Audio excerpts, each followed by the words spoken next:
Iran, Israel, America ఈ యుద్ధం అనేది దాదాపు 10 రోజుల నుంచి 11 రోజుకి చేరింది. అయితే యుద్ధానికి దాడికి ప్రతి దాడి జరుగుతూనే ఉంది. అయితే డొనాల్డ్ ట్రంప్ మొన్న రీసెంట్ గా ఒక మాట అన్నారు. ఇరాన్ యోధులు గాని, ఇరాన్ సైనికులు గాని, లేదా ఇరాన్ గాని ఇంకా లొంగిపోవాల్సిందే, మీకు ఏ ఆప్షన్ లేదు. మీ యుద్ధ నౌకలు కూడా నాశనం అయిపోయాయి, మీ అనుస్థావరాలు నాశనం అయిపోయాయి, అన్ని నాశనం అయిపోయాయి.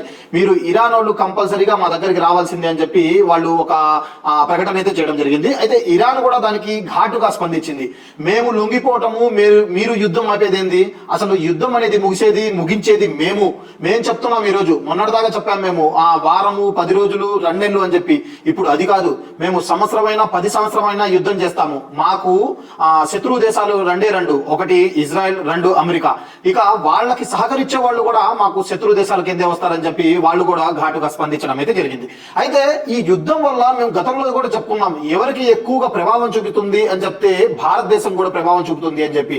నిజమే, భారతదేశానికి కూడా ప్రభావం చూపుతుంది. ఎందుకంటే అటు నుంచి స్ట్రేట్ ఆఫ్ హార్మోస్ నుంచి ఏ షిప్లు రావకపోవడం, అది కాక అక్కడ ఎల్పిజి అనేది మనము ఎక్కువగా తీసుకునేది అరబ్ దేశాల నుంచి, అది కాక ఇరాన్ నుంచి మనము ఆయిల్ కూడా తీసుకుంటాము.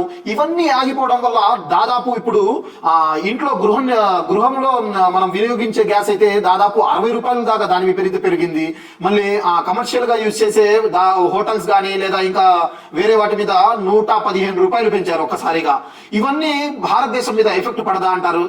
అది కాక రీసెంట్ గానే చెప్పుకుంటున్నారు కొంతమంది, ఇలానే యుద్ధం జరిగితే ఇంకా ఏ వైపుకి వెళ్తుంది, అసలు ఎటు నుంచి ఎటువైపు వెళ్తుంది ఈ యుద్ధము, ఎవరి మీద ఎక్కువ ప్రభావం చూపుతుందంటే అన్ని ప్రపంచ దేశాల మీద కూడా ఇది ప్రభావం చూపుతుంది అని చెప్పి మన రీసెంట్ గా రష్యన్ ప్రధాని పుతిన్ గారు కూడా దీని మీద తీవ్రంగా ఖండించడం అయితే జరిగింది. అసలు యుద్ధం అనేది ఆపాలి, ఎందుకు మీరు యుద్ధం చేస్తున్నారు అని చెప్పి వాళ్ళు కూడా దీని మీద తీవ్రంగా స్పందించడం అయితే జరిగింది.